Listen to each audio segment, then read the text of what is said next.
মে come in sir. হ্যাঁ আসো। তুমি কি ইন্টারভিউ দিতে আসছো? জি জি, আমি ইন্টারভিউ দিতে আসছি। তোমার ফার্স্ট কোশ্চেন, বলো তো এশিয়ার মধ্যে শ্রেষ্ঠ কবি কে? রবীন্দ্রনাথ ঠাকুর। তোমার সেকেন্ড কোশ্চেন, বাংলাদেশে একজন দেশপ্রেমিকের নাম বলো। এই যেমন শেখ মুজিবুর রহমান। তোমার থার্ড নাম্বার কোশ্চেন, বলো তো বাংলাদেশ কবে স্বাধীন হয়েছে?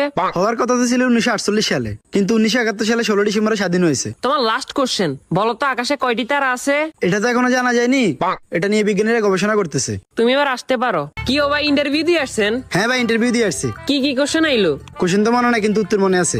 আচ্ছা উত্তরই কোন? রবীন্দ্রনাথ ঠাকুর, শেখ মুজিবুর রহমান। 1948 সালে হওয়ার কথা ছিল, কিন্তু 1971 সালে 16 ডিসেম্বর হয়েছে। এখনো জানা যায়নি, এটা নিয়ে বিজ্ঞানীরা গবেষণা করতেছে। থ্যাংক ইউ ভাই, thank you. May I come in sir? আসো। তোমার নাম কি? রবীন্দ্রনাথ ঠাকুর। তো তোমার বাপের নাম কি? শেখ মুজিবুর রহমান। তোমার জন্ম কবে হয়েছে? হওয়ার কথা তো ছিল 1948 সালে, কিন্তু 1971 সালে 16 ডিসেম্বর হয়েছে। এবার তুই পাগল হয়েছিস নি? এটা এখনো জানা যায় না, এটা নিয়ে বিজ্ঞানীরা গবেষণা করছে।